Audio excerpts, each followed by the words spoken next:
India आघाडीचे उमेदवार आदरणीय आमदार निलेश भाऊ लंके साहेब आणि इथे जीवाभावाचे सगळे उपस्थित, इथे सगळ्यांच्या चेहऱ्यावर पाहतो की इथे कार्यकर्ते कमी न कुटुंबातले लोक जास्त दिसतात। मला आनंद आहे आणि हा आनंद आपल्याला 13 तारखेपर्यंत कायम ठेवायचा आहे। त्याच्यासाठी आपल्या सगळ्यांनी 13 तारखेपर्यंत आपले जिल्हे, आपल्या ह्या खासदारकीच्या एरियामध्ये जे काही येणारे तालुके असतील, गावं असतील, जिल्हे असतील, तिथे जे काही नातेवाईक आहेत त्या नातेवाईकापर्यंत आपल्याला पोहोचण्याचं काम आपल्याला करायचं आहे।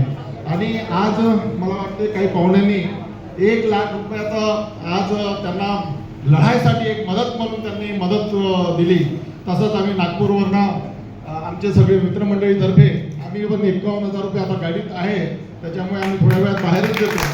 आणि भाऊंना आपल्याला खासदार कुठल्याही प्रसंगात बनवायचा आहे आणि ह्या खासदार जर बनले तर मला वाटतं 365 दिवस आणि येणारे 5 वर्ष आपले सगळ्यांचे चांगले जाईल। आणि हे काम सगळं आपल्याला आपल्यासाठी करायचं आहे, आपल्या पुढच्या भविष्यासाठी, नेक्स्ट जनरेशनसाठी करायचं आहे। आपल्या सगळ्यांना माहीत आहे की महाराष्ट्रामध्ये देशामध्ये काय सुरू आहे आणि त्याच्यासाठी आपल्या सगळ्यांनी इथे बसलेल्या माझ्या सगळ्या उपस्थित महिला बंधू भगिनी सगळ्यांनी आपल्याला खासदार निलेशजी लंके साहेबांना बनवायचंच आहे। मी एवढीच या प्रसंगी विनंती करतो आणि त्यांना खूप खूप शुभेच्छा देतो। धन्यवाद। यानंतर आपल्या भीमशक्तीचे जिल्हाध्यक्ष प्रल्हादजी शिंदे साहेब यांचा आमदार साहेबांनी सत्कार करावा अशी मी त्यांना विनंती करतो।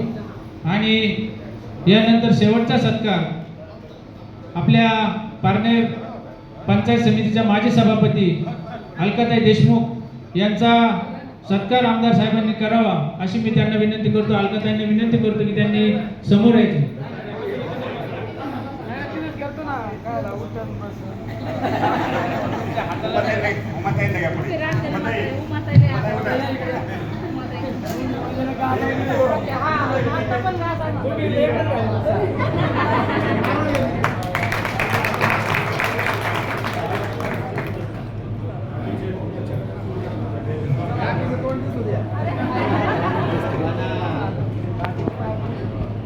मी